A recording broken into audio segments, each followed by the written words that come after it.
હવે આપણે જોવા જઈ રહ્યા છીએ તમારા ચેપ્ટર 3 ના સ્વાધ્યાયનો દાખલો 3. આપણે xt એટલે કે સ્થાન વિરુદ્ધ સમયના ગ્રાફનો અભ્યાસ કરી ચૂક્યા છીએ. આ દાખલામાં તમારે એ જ ગ્રાફ કઈ રીતે ડ્રો કરવામાં આવે છે એના વિશેની માહિતી ભણવાની છે. બીજી રીતે કહીએ તો આલેખ, આપણે આ પહેલા વાત થઈ ગઈ છે એમ, ફિઝિક્સમાં એક બહુ અગત્યની વસ્તુ હોય છે. તો કોઈ પણ આલેખ જ્યારે દોરો ત્યારે તમારો પહેલો ઇન્ટેન્શન એવો હોવો જોઈએ કે તમારા આલેખમાં કોઈ પણ ભૂલ ન હોય. ખાસ આના માટે આપણે જનરલી 1 સેન્ટીમીટર પર 10 મિલીમીટરનો સ્કેલ હોય એ ટાઈપનો ગ્રાફ પ્રિફર કરીએ છીએ. મતલબ 1 સેન્ટીમીટરના ખાનામાં 10 લાઇન્સ હોય. તો પહેલો મુદ્દો આ ધ્યાનમાં રાખવાનો છે કે આપણે ગ્રાફ પેપર પ્રોપર યુઝ કરવો. બીજી વસ્તુ, કોઈ પણ ગ્રાફ દોરતી વખતે મહત્તમ અને લઘુત્તમ મૂલ્યોનો ગાળો કેટલો છે એ ધ્યાનમાં રાખવાનો. જેમ કે આ દાખલામાં મને ખબર છે કે મેક્સિમમ 2.5 કિલોમીટર સુધીનું જ અંતર દર્શાવવાનું છે, જ્યારે સમય મારે સવારે 9 થી સાંજના 6 વાગ્યા સુધીનો દર્શાવવાનો છે, મતલબ 9 કલાક દર્શાવવાના છે. તો હું કોમન સેન્સ વાપરીશ કે આપણી ગ્રાફ બુક જે આવે છે એનું પેજ આડું કરીને આપણે ગ્રાફ દોરીશું. મતલબ તમારું પેજ આ રીતે હોય, ગ્રાફ પેજનું, ગ્રાફ બુકનું. તો તમે આ રીતે ગ્રાફ નહીં દોરો, પહેલા એને આડું કરી નાખશો આમ, અને હવે તમે આ રીતે ગ્રાફ દોરી શકો. અહીંયા x લો અને અહીંયા t લો. ખાલી વિચારવાનું એટલું જ છે કે આમ કરવાથી તમારે જે અક્ષ પર વધુ મૂલ્યો લેવાના છે ત્યાં તમને વધુ ખાના મળશે. વધુ એક અગત્યનો મુદ્દો છે સ્કેલ માપ. તો સ્કેલ માપ આપણે જે તે ગ્રાફમાં જે પ્રોપર લાગે એ રીતે કન્સિડર કરી શકીએ છીએ. અહીંયા આ ગ્રાફમાં તમે 2 સેન્ટીમીટર પર કલાક એવું લઈ શકો, મતલબ x અક્ષ પર 2 સેન્ટીમીટર બરાબર 1 કલાક એ ટાઈપનું લઈ શકો, અને 3 લેશો તોય કદાચ આવી જશે. તો આ બધી તો સામાન્ય બાબતો થઈ. બીજી વસ્તુ એ છે નેક્સ્ટ કે ગ્રાફ દોરતા પહેલા આપણી જોડે ફૂટપટ્ટી, રબર, પેન્સિલ હોવા જોઈએ ફરજિયાત. જો પેનથી ગ્રાફ દોરશો તો એક છેકો પડ્યા પછી એ ગ્રાફ તમારા માટે નકામો થઈ જશે. આટલી બાબતો ધ્યાનમાં રાખીને હવે આપણે દાખલો શરૂ કરીએ. એક મહિલા સવારે 9 કલાકે પોતાના ઘરેથી 2.5 કિલોમીટર દૂર આવેલા પોતાના કાર્યાલય પર, મીન્સ ઓફિસ પર, સીધી સડક પર, મતલબ સીધા રસ્તે સ્ટ્રેટ વે, ક્યાંય વળવાનું નથી, કશું જ નહીં, 5 કિલોમીટર પર અવર ઝડપથી ચાલીને જાય છે. ત્યાં તે સાંજે 5 વાગ્યા સુધી રહે છે. ઓફિસે પહોંચી જાય છે અને સાંજે 5 વાગ્યા સુધી એ ત્યાં જ રહે છે. અને 25 કિલોમીટર પર અવર ઝડપે ગતિ કરતી ઓટો રિક્ષામાં ઘેર પરત ફરે છે. તો ઓફિસેથી જ્યારે નીકળે છે ત્યારે એ ચાલવાના બદલે રિક્ષા પ્રિફર કરે છે. રિક્ષાની ઝડપ આપેલી છે અને ઘેર પાછી પહોંચે છે. તો યોગ્ય સ્કેલ માપ પસંદ કરીને મહિલાની ગતિ માટે xt ગ્રાફ દોરો. સૌથી પહેલી વસ્તુ મેં કીધું એમ, યોગ્ય સ્કેલ માપ આપણે હમણાં જ ચર્ચા થઈ ગઈ એ રીતે તમારે પસંદ કરવાનું રહેશે. પણ ગ્રાફ દોરતા પહેલા આપણે ગ્રાફમાં જે કોઈ મૂલ્યોનો ઉપયોગ કરવાનો છે, મતલબ x અને t, એ મૂલ્યો આપણી જોડે હોવા જરૂરી છે. તો એ મૂલ્યો લેવા માટે આપણે પહેલા તો એક સિમ્પલ ટેબલ બનાવી દીધું. મોટા ભાગની ઇન્ફોર્મેશન, મતલબ આટલા ભાગમાં જે કંઈ ઇન્ફોર્મેશન છે એ તમને દાખલામાં આપેલી છે ઓલરેડી. આપણે આ સમય શોધવાનો રહેશે, કારણ કે આપણે t અક્ષ પર સમય દર્શાવવો પડશે. અને તમને સમય નથી આપ્યો, અંતર આપ્યું છે, જો ઝડપે આપી છે બે જગ્યાએ, પણ સમય એક જ જગ્યાએ આપ્યો છે, 9 વાગે, અને અહીંયા આપ્યો છે સાંજે 5 વાગે. તો આપણે સમયના સ્કેલ પર કેટલો સમય પાસ થાય છે ગતિમાં એ પણ ધ્યાનમાં લેવું પડશે. તો એના માટે આપણે આ ગ્રાફ દોરીએ છીએ, આ ગણતરી કરીએ છીએ. ગ્રાફ પછી દોરીશું. જો સૌથી પહેલા તો ટેબલ થોડું સમજી લઈએ. મેં ટેબલમાં નામ આપ્યું છે તબક્કો અને ગ્રાફનો ભાગ. આ તમારી પહેલી કોલમ છે આખી. પછી આ નીકળવાનો સમય, મીન્સ ગતિ સ્ટાર્ટ થવાનો સમય છે, એવું પણ લખી શકો. આ ટાઈમ અહીંયા બધા લખેલા છે. અંતર, જે તે જગ્યાએ કેટલું અંતર કપાય છે ગતિ કરીને, એ પણ લખેલું છે. આપણા કેસમાં ઘરથી ઓફિસ 2.5 કિલોમીટર છે અને ઓફિસથી ઘર પણ ઓબ્વિયસલી 2.5 કિલોમીટર છે, એટલે આ કોલમ બદલાતી નથી. ઝડપ જતી વખતે 5 કિલોમીટર પર અવર, 25 રિટર્નમાં, એના પરથી સમયની ગણતરી અને ફાઇનલી પહોંચવાનો સમય કેટલો એ બધું મેં અહીંયા લખેલું છે. હવે જોઈએ, પહેલું તો ઘરેથી ઓફિસની ગતિ. તો ગ્રાફમાં ઓ એ ભાગ વડે દર્શાવેલું છે. જુઓ, હવે ગ્રાફ પર આવો તો જોઈ શકાય છે કે ગ્રાફમાં આપણે વાય અક્ષ પર x લીધેલું છે, એટલે કે અંતર કિલોમીટરમાં. ઓ પર એ મહિલાનું ઘર છે અને એ પર અહીંયા 2.5 કિલોમીટર. એ પર એવું ના કહી શકાય, પણ આ બિંદુ પણ એ જેટલું જ છે એટલે એ પર એવું કહી શકો, ચાલે. તો 2.5 કિલોમીટર એની ઓફિસ મેં દર્શાવી દીધી. બીજી કોઈ જ ગતિની મારે ચિંતા નથી કરવાની, એટલે x અક્ષ પર હું આ બે વચ્ચેનું સ્કેલ માપ કોઈ બી લઈ શકું છું, ઈચ્છા પડે એ રીતે. પણ આ અક્ષ પર માપ થોડું રીઝનેબલ રાખવું, વ્યવસ્થિત, કારણ કે ઉપર પછી આખો ભાગ ખાલી હોય ને આપણે આટલાકમાં આપણો ગ્રાફ આવી જાય એ પ્રોપર ના લાગે. એટલે તમે અહીંયા 10 સેન્ટીમીટર માટે 2.5 કિલોમીટર એવું પણ લઈ શકો છો. હવે અહીંયા ગ્રાફમાં જુદા જુદા ભાગ આપણે જેમ જેમ ચર્ચા કરતા જઈશું એમ એમ આવતા જશે. પહેલા તો તમને એવું આપ્યું છે કે મહિલા સવારે 9 કલાકે ઘરેથી 2.5 કિલોમીટર દૂર આવેલ પોતાના કાર્યાલય એટલે કે ઓફિસ પર જાય છે અને સડક પર 5 કિલોમીટર પર અવર ઝડપે ચાલે છે. તો મેં નીકળવાનો સમય લખ્યો અહીંયા સવારે 9 વાગે. તબક્કો કયો? ઘરેથી કાર્યાલય એટલે કે ઓફિસ પર. ગ્રાફ પર જુઓ તો ભાગ OA, ગતિ દર્શાવતો ભાગ OA છે. અંતર કેટલું છે? 2.5 કિલોમીટર, એ મેં અહીંયા લખી કાઢ્યું. ઝડપ આપેલી છે 5 કિલોમીટર પર અવર, એ મેં અહીંયા લખી કાઢી. હવે આપણે જાણીએ છીએ કે ઝડપ બરાબર અંતર ભાગ્યા સમય. તો હું અહીંયા સમય બરાબર અંતર ભાગ્યા ઝડપ એવું સૂત્ર લખું છું, કારણ કે કેટલો સમય લાગે છે એ મારે શોધવું છે. જોઈ શકો છો અંડરલાઈન કરેલી કોઈ બી વસ્તુમાં સમય ક્યાંય નથી. તો આપણે અંતર કેટલું કાપ્યું એને એ જોઈએ. 2.5 કિલોમીટર અને એની ઝડપ છે 5 કિલોમીટર પર અવર. તો 2.5 બાય 5 એ આની કિંમત થઈ x બાય v ની, ઇક્વલ્સ ટુ 1/2 લખી શકો, એટલે કે અડધો કલાક. અડધો કલાક એટલે 30 મિનિટ. પહોંચવાનો સમય, ગતિ કરવામાં અડધો કલાક ગયો, મતલબ પહોંચવાનો સમય 9:30. 9 વાગ્યે ઘેરથી નીકળી હતી અને 9:30 એ ઓફિસ પર પહોંચે છે. તો આપણે ગ્રાફમાં O થી A ભાગ એવી રીતે લીધો કે A પર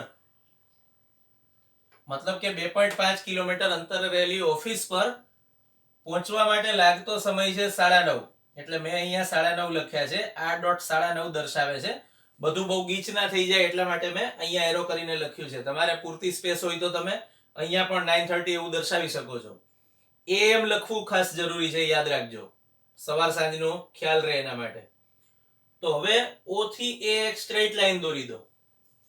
હવે મજાની વાત એ છે કે તમે જો આ ગ્રાફનો ઢાળ શોધશો તો તમને ફાઇનલી 5 કિલોમીટર પર અવર ઝડપ જ મળશે. જો ગ્રાફનો ઢાળ એટલે શું? x by t.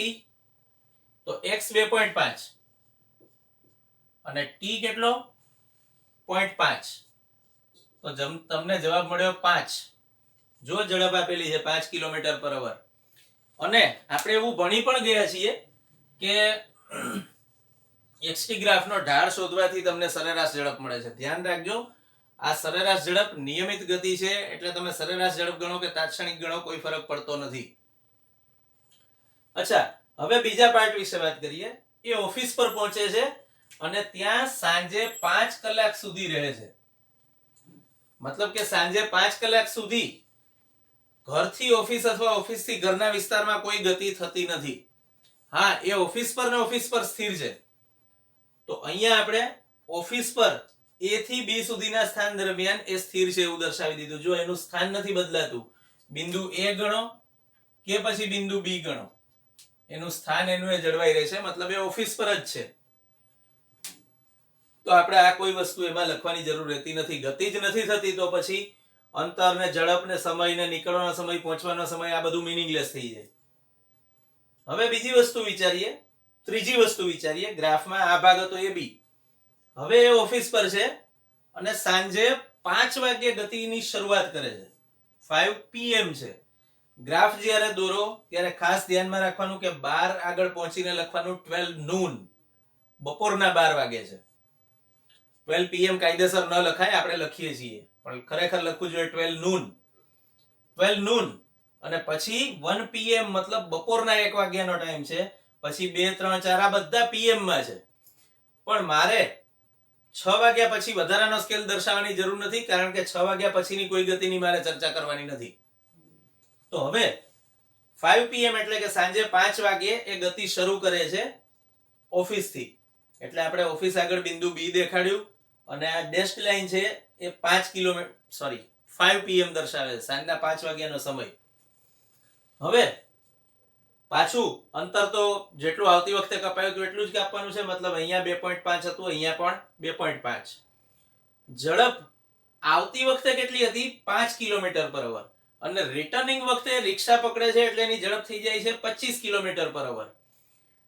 અહીંયા દરેકમાં તમે કિલોમીટર કિલોમીટર કિલોમીટર પર અવર કિલોમીટર પર અવર એવું લખી શકો, પણ ઉપર એકવાર સ્પેસિફાઈ કરી દીધું હેડિંગમાં, પછી કોઈ જરૂર નથી રહેતી. તો 25 કિલોમીટર પર અવર એની સ્પીડ થઈ, ઝડપ થઈ.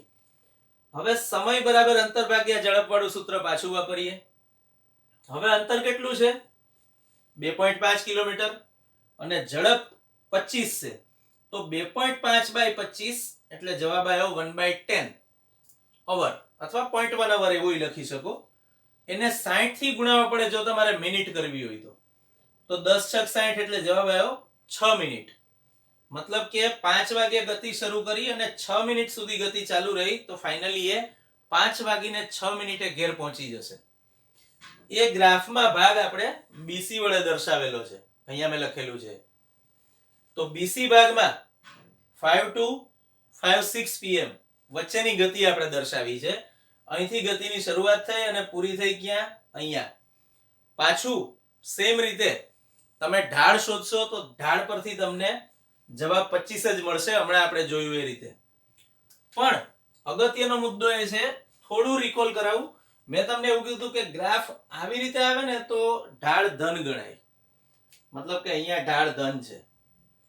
પણ જો ગ્રાફ આ રીતે ઢળતો આવતો હોય, જો અહીંયા આ બાજુ ઢળે છે ગ્રાફ, આમ છે, અહીંયા આમ ઢળતો તો BC માં આમ ઢળે છે ગ્રાફ, એટલે અહીંયા તમને ઝડપનું મૂલ્ય ઋણ મળશે. ઋણ એટલા માટે મળશે કારણ કે આપણે ભણી ગયા કે એક પરિમાણમાં દિશાઓ ની કાળજી ફક્ત ધન અને ઋણ સંજ્ઞા વડે લઈ શકાય. તો પહેલી વખતે ઘેરથી ઓફિસ જતી હતી સ્ટ્રેટ લાઈન, તો એની ઝડપને આપણે ધન ગણી, ગતિની દિશાને ધન ગણી. હવે ગ્રાફની રીતે વિચારો તો અહીંયા ઢાળ ઋણ મળશે, કારણ કે હવે પાછી આવે છે, ઓફિસથી ઘરે આવે છે, મતલબ વિરુદ્ધ દિશામાં ગતિ થઈ, તો પછી વિરુદ્ધ દિશાને આપણે ઋણ ગણવી પડે, પેલીને ધન ગણી. તો આ ગ્રાફ તમને એટલા માટે આપવામાં આવ્યો છે કે તમે x વિરુદ્ધ t ગ્રાફ પરથી જુદી જુદી બાબતોનો હિસાબ કઈ રીતે કરી શકાય એ સમજી શકો.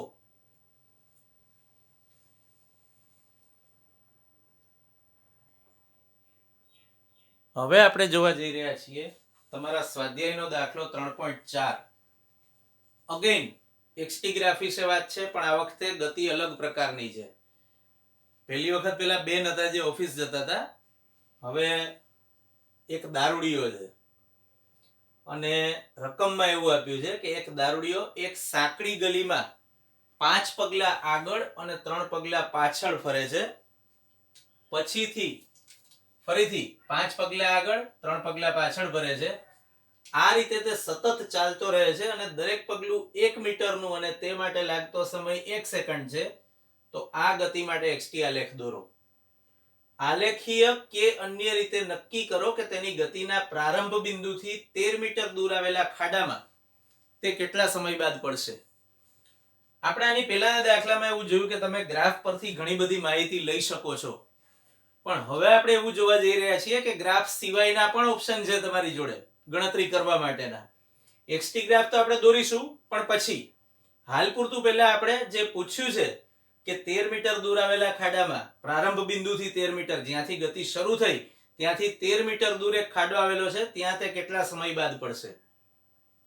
તો હવે આપણી સિસ્ટમ મુજબ આપણે આગળની દિશાને ધન ગણી લઈએ, પાછળની દિશાને ઋણ લઈશું.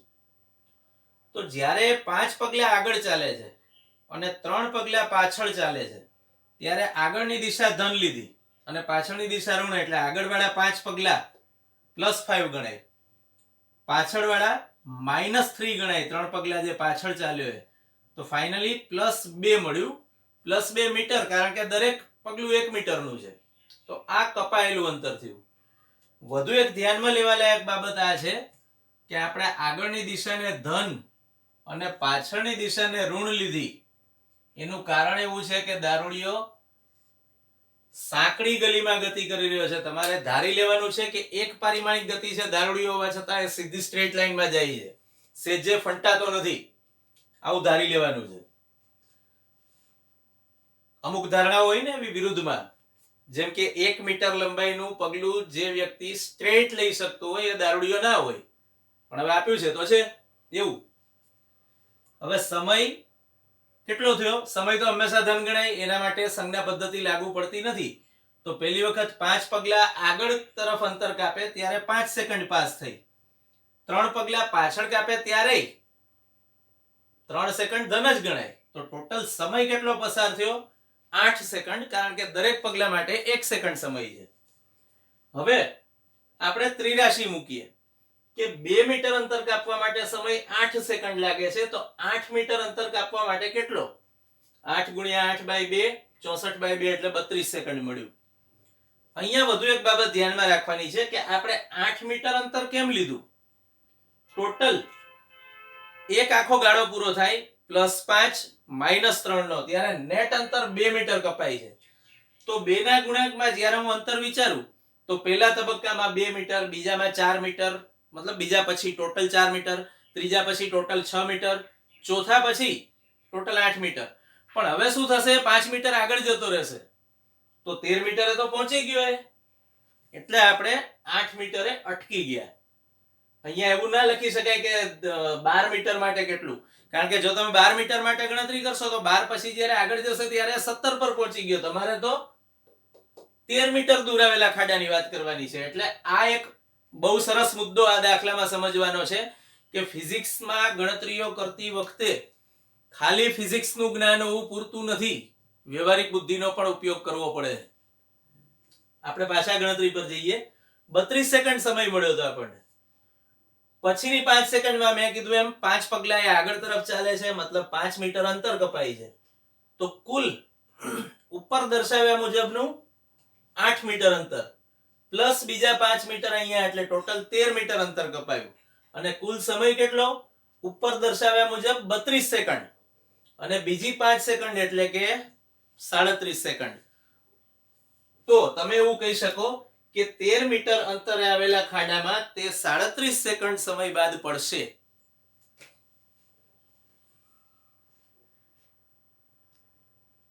હવે આપણે આ દાખલા માટેનો XT ગ્રાફ કઈ રીતે દોરાય એ પહેલા સમજીશું. ગ્રાફ દોરવાની વાત પછી આવે છે. જો પહેલા અહીંયા મેં સમય લખેલો છે, અહીંયા સ્થાન લખેલું છે. આપણે એવું જોયું કે દારૂડિયો જ્યારે 5 પગલા આગળ જાય છે ત્યારે આગળની દિશાને આપણે ધન ગણી છે, એટલે પહેલી વખત 0 માંથી એ 5 પગલા આગળ વધ્યો, મતલબ +5 થયા. પછી બીજી વખતે 3 પગલા પાછળ ચાલે છે, એટલે -3 કર્યા મેં, કારણ કે પાછળની દિશાને આપણે ઋણ લીધી છે. પાછું +5, પાછું -3, +5 -3, +5 -3, આવું સતત ચાલ્યા કરે છે. પણ સમય દર વખતે ધન જ ગણાય છે, એટલે અહીંયા બધા પ્લસ જ આવશે.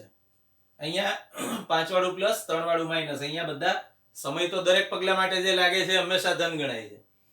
તો પહેલા 0 એ 0, પછી 5 સેકન્ડના અંતે 5 મીટર દૂર પહોંચ્યો, પછી 3 મીટર સમય 3 મીટર પાછળ તરફ આવ્યો, એટલે 5 માંથી 3 બાદ થયા 2 મીટર, અને સમય કેટલો? ટોટલ 8 સેકન્ડ પસાર થયો.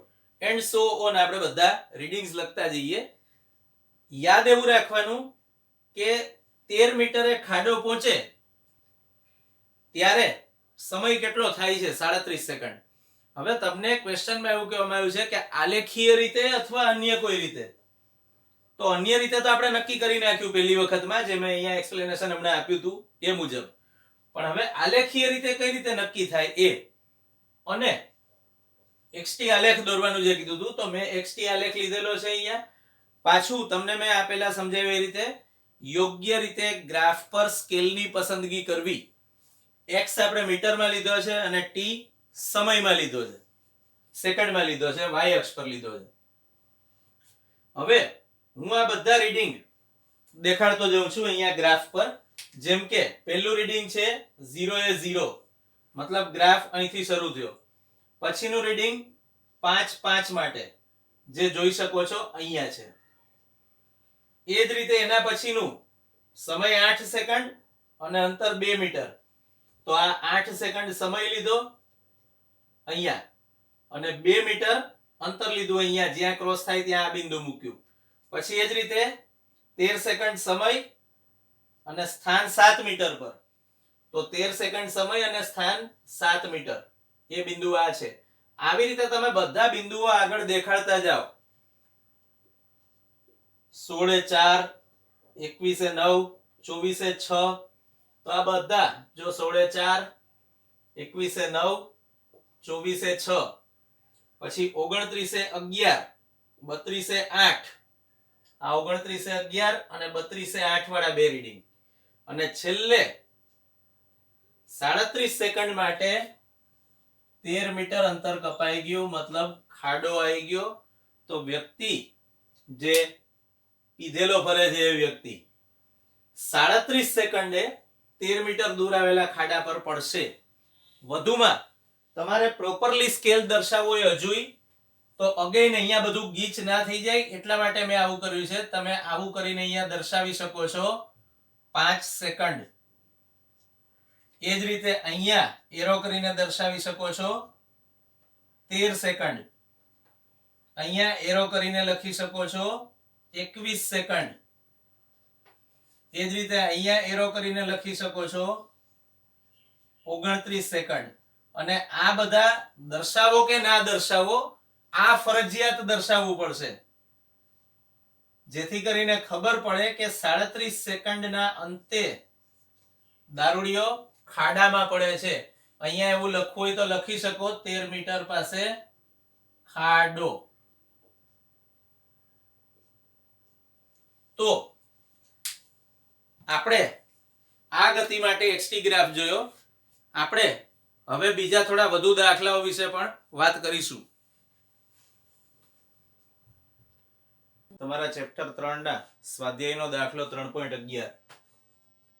તમને થોડા કથનો આપેલા છે. તમારે એવું કહેવાનું છે કે સાચા છે કે ખોટા, અને કારણ અને ઉદાહરણ સહિત કહેવાનું છે. પહેલું કથન: કોઈ એક ક્ષણે ઝડપ શૂન્ય હોવા છતાં પ્રવેગ અશૂન્ય હોઈ શકે છે. ખાસ ધ્યાનમાં લઈએ એ શબ્દો જે સંજોગો દર્શાવે છે. કયા સંજોગોમાં?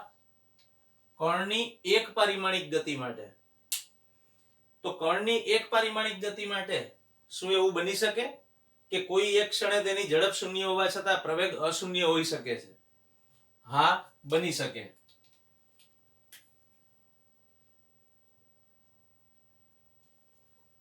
આપણે એનું ઉદાહરણ આપી શકીએ. જેમ કે દાખલા તરીકે શિરોલંબ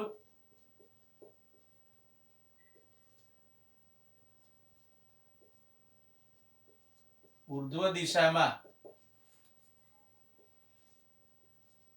ઉછાળેલા પદાર્થ માટે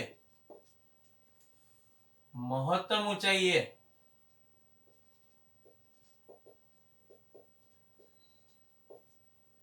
ઝડપ શૂન્ય હોવા છતાં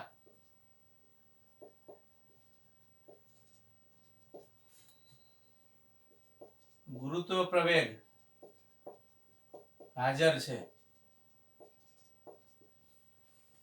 ગુરુત્વ પ્રવેગ હાજર છે મતલબ પ્રવેગ અશૂન્ય હોઈ શકે છે. સાચી વાત છે. ધારો કે તમે કોઈ પદાર્થને ઉર્ધ્વ શિરોલંબ દિશામાં જ્યારે ઉછાળો છો ત્યારે શું બને છે? એ ઉપર જતી વખતે અને નીચે આવતી વખતે બેય કિસ્સામાં ગુરુત્વ પ્રવેગની અસર હેઠળ ગતિ કરે છે. સરળતા ખાતર આપણે ઉર્ધ્વ દિશાને ધન ગણીએ તો અધો દિશા ઋણ ગણાય ગુરુત્વ પ્રવેગ. હવે ધારો કે પદાર્થને તમે અહીંથી ઉપર તરફ થ્રો કર્યો, છોડ્યો, તો અહીંયા મહત્તમ ઊંચાઈએ પહોંચે ત્યારે ક્ષણવાર પૂરતો સ્થિર થાય આવું આપણે જોઈ ગયા, અને પછી પાછો એ નીચે તરફ આવે છે. તો નીચે તરફ આવે છે એનું રીઝન જ એ છે કે નીચે તરફની દિશામાં ગુરુત્વાકર્ષી બળ હોવાથી ગુરુત્વ પ્રવેગ પણ આ જ દિશામાં લાગુ પડે છે. જો માની લો કે મહત્તમ ઊંચાઈએ પહોંચ્યા પછી વેગ પ્રવેગ બધું શૂન્ય થઈ જતું હોત તો એના પર લાગતું પ્રવેગ શૂન્ય છે, મતલબ એના પર લાગતું નેટ બળ એ શૂન્ય છે, તો પછી કોઈ બળ લાગતું જ ના હોત અને આ પદાર્થ ત્યાંનો ત્યાં જ રહેત. પણ આપણો સામાન્ય અનુભવ એવું કહે છે કે આવું બનતું નથી.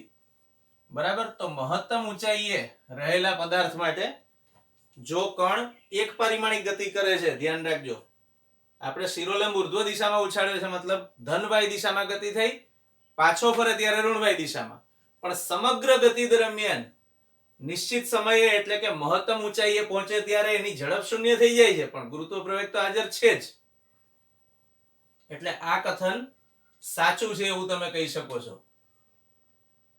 હવે બીજું કથન આવે છે, ઝડપ શૂન્ય હોવા છતાં વેગ અશૂન્ય હોઈ શકે, જે ખોટું છે. કારણ ઝડપ એટલે શું? આફ્ટર ઓલ તો જ્યારે દિશા કન્સિડર કર્યા વગર તમે વેગ લખો ત્યારે એનું નામ ઝડપ થઈ જાય. મતલબ તમે એવું કહી શકો કે ઝડપ એટલે વેગનું મૂલ્ય છે. હવે વેગનું મૂલ્ય શૂન્ય છે, મતલબ કે વેગ અશૂન્ય હોઈ શકે નહીં. વેગનું મૂલ્ય શૂન્ય છે તો પછી વેગ પોતે અશૂન્ય કઈ રીતે હોઈ શકે? તમે અહીંયા જ કીધું કે મૂલ્ય શૂન્ય છે એટલે વાત પૂરી થઈ ગઈ. અને કારણ આપણે આપી દીધું, ઉદાહરણ આપી શકાય એવું નથી, કારણ કે જે વસ્તુ ખોટી હોય એનું ઉદાહરણ કેમનું આપવાનું? સાચું છે ત્યાં તમે ઉદાહરણ આપી શકો છો, ખોટાનું કોઈ ઉદાહરણ આપવું શક્ય નથી હોતું. ત્રીજું, ઝડપ અચળ હોય તો પ્રવેગ હંમેશા શૂન્ય હોય. સાચું.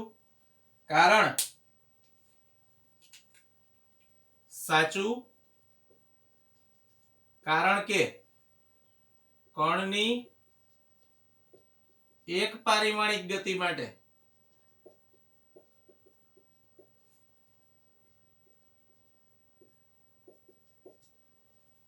ઝડપ અચળ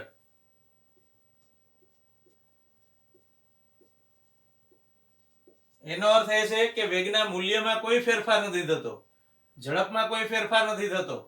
તો પછી ઝડપ અચળ હોય ત્યારે પ્રવેગ શૂન્ય જ રહેવાનો, દેખીતી વાત છે. કારણ કે પ્રવેગની વ્યાખ્યા શું હતી? ઝડપમાં થતા ફેરફારનો સમય દર. તો તમે એવું કહી શકો કે ઝડપમાં કોઈ ફેરફાર નથી થતો, તો પછી ઝડપમાં થતા ફેરફારનો સમય દર ગણવાનો સવાલ નથી આવતો. એટલે એ કારણથી પ્રવેગ શૂન્ય મળે છે. બીજી રીતે પણ સમજી શકાય, ઝડપ અચળ છે મતલબ પદાર્થ પર કોઈ નેટ બાહ્ય બળ નથી લાગતું, અને બાહ્ય બળ ગેરહાજર હોય ત્યાં પ્રવેગ પણ શૂન્ય હોય. જ્યાં ક્યાંય પ્રવેગ ઉત્પન્ન થાય ત્યાં બળ હોવું જરૂરી છે, નેટ બળ લાગવું જરૂરી છે. આવું મેં તમને આ પહેલા કીધેલું છે. આ એનું જ ગતિના કેસમાં એક્સટેન્ડેડ વર્ઝન છે, એક પરિમાણિક કેસમાં. અને છેલ્લું, પ્રવેગના ધન મૂલ્ય માટે ઝડપ વધતી જતી હોય છે, જે ખોટું ગણાય. ધારો કે આપણે એવું કીધું કે ભાઈ ગતિની દિશાને ધન લઈ લો તો પ્રવેગ ધન હોય તો ઝડપ વધતી જાય. પણ ધારો કે તમે ગતિની દિશાને જ ઋણ લઈ લીધી તો પ્રવેગનું ધન મૂલ્ય મતલબ એ વિરુદ્ધ દિશામાં છે. તો વિરુદ્ધ દિશામાં હોવાથી ઝડપ ઘટતી જાય. સાદી રીતે યાદ રાખવું હોય તો આવું કહી શકો, ખોટું. ગતિની દિશાને ઋણ ગણતા એટલે કે ગતિની દિશા ઋણ હોય ત્યારે પ્રવેગ ધન છે એનો અર્થ થાય કે પ્રવેગ ગતિની વિરુદ્ધ દિશામાં છે.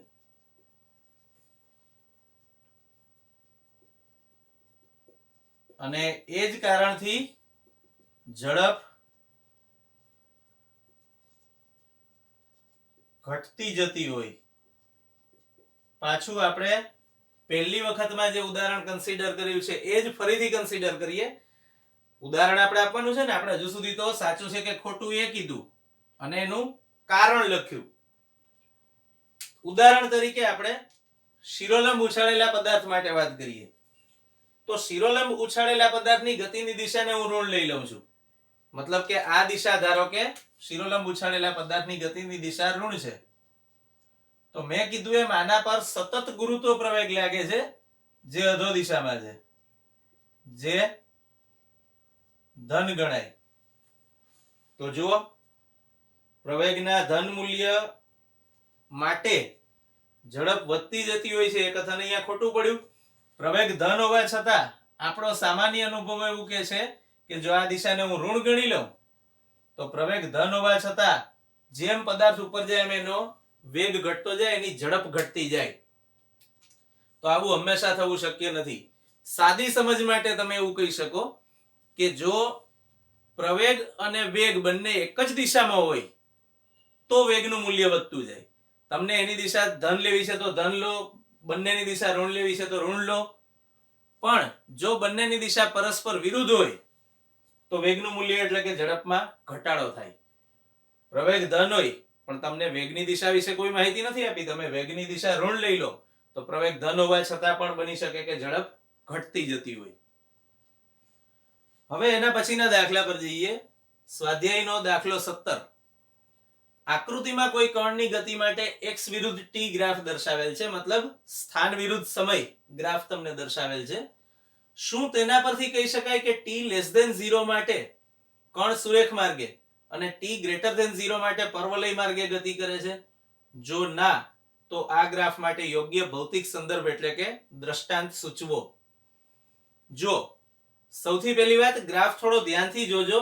0 ની આ બાજુએ મેં એક બ્લેક લાઈન દેખાડેલી છે થોડે સુધી, એ ગ્રાફનો ભાગ છે. એટલે તમને આપ્યું છે t લેસ ધેન 0 માટે જો આ સુરેખા છે ગ્રાફ, સુરેખ ગ્રાફ મળ્યો, અને t ગ્રેટર ધેન 0 મતલબ આ ભાગ માટે ગ્રાફ પર્વલયાકાર મળ્યો. આ કારણથી તમને એવું પૂછ્યું કે શું આનો અર્થ એવો થાય કે t લેસ ધેન 0 માટે સુરેખ છે અને t ગ્રેટર ધેન 0 માટે ગતિપથ પર્વલય છે? જો ના, તો યોગ્ય ભૌતિક સંદર્ભ પણ આપવાનો છે આપણે કે કેવી ગતિ થતી હશે અહીંયા. જો પહેલી વાત તો એ નક્કી છે કે x વિરુદ્ધ t નો ગ્રાફ એટલે કે સ્થાન વિરુદ્ધ સમયનો ગ્રાફ તમને ગતિપથ વિશે માહિતી નથી આપતો. યાદ કરો, આપણે મુક્ત પતન કરતા પદાર્થ માટે સ્થાન વિરુદ્ધ સમયનો ગ્રાફ આવો જ દોર્યો હતો. ફરક એટલો કે એ ગ્રાફમાં આપણે અધો દિશાને ઋણ લીધી હતી, એટલે ત્યાં ગ્રાફ આપણને આવો મળતો હતો. જો યાદ હોય તો મેં તમને આવો ગ્રાફ દોરીને દેખાડ્યો હતો. અહીંયા આપણે t લીધું હતું અને અહીંયા x લીધું હતું. તો આપણે જાણીએ છીએ કે મુક્ત પતન કરતો પદાર્થ સીધે સીધો જ ગતિ કરે છે, તો એનો ગતિપથ તો સુરેખ છે. તો પછી આ ગતિપથ પર્વલયાકાર છે એવું ન હોય. xt ગ્રાફ તમને ગતિપથ વિશે માહિતી નથી આપતો, જુદા જુદા સમયે પદાર્થના સ્થાન વિશે માહિતી આપે છે. એટલે તમારો જવાબ આવે કે આ ગ્રાફ પરથી એવું ન કહી શકાય કે t લેસ ધેન 0 માટે સુરેખ માર્ગે અને t ગ્રેટર ધેન 0 માટે પર્વલય માર્ગે ગતિ કરે છે. અને ખરેખર તો આ ગ્રાફ મુક્ત પતન કરતા પદાર્થની ગતિ માટેનો xt ગ્રાફ છે એવું કહી શકાય.